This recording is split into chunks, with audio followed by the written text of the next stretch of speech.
liability. So in other words, riders such as the future increase option allows you to increase the monthly benefit. So that's going to be a higher claim if someone goes out.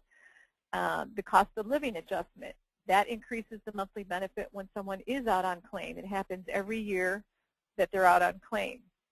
The last one is the catastrophic benefit, and what that does is if someone were to lose an arm and a leg, or the ability to speak in both, the ability to speak or vision in both eyes or hearing in both ears, or they suffer from a cognitive brain impairment, or they lose 2 or more of their activities of daily living, which examples of those are bathing, dressing, toileting, transferring from bed to chair, etc., they would automatically pay a higher benefit. And it's usually twice the amount of their regular monthly benefit. But with mental nervous, it's a little bit more serious, and that there has been a correlation between people who have a mental nervous disorder, such as anxiety, depression, bipolar, attention deficit.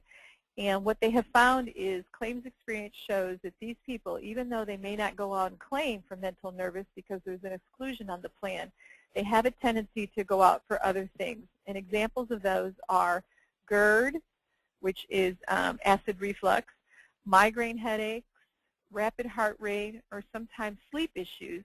And what they're trying to do is reduce their liability so that they don't have to pay those particular claims in case they should come up. They would know that beyond a shadow of a doubt they would be on the hook maybe for 5 years, because that's traditionally what a benefit plan would be if someone has a mental nervous exclusion put on their plan. For me, this concludes my questions. And at this time, I want to turn it over to my colleague, Jill McNeil. She is our long-term care specialist, and she will be answering the most common asked questions this past year.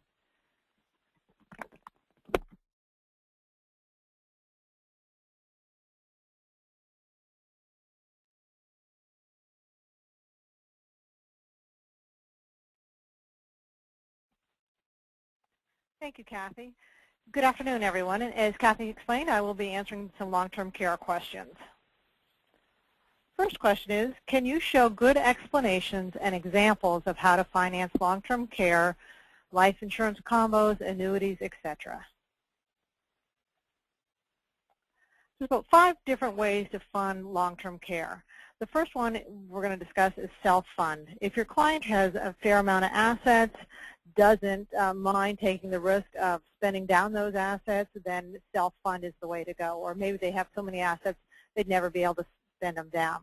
Or the client may have a fair amount of assets, he doesn't mind spending them down, he doesn't have any beneficiaries or family to leave his estate to, and he doesn't mind if he becomes reliant on Medicaid. So self-fund is a good option there. Next one is self-fund and buy a long-term care insurance policy with a short benefit period and a short elimination period. We call this short and fat. And this is good. We sometimes recommend this when your clients have a large amount of assets, but they're not liquid. Maybe they're tied up in real estate and they would not be able to get access to them right away. So they may want to purchase a long-term care policy in case they may need coverage right away and, as I said, can't get those assets.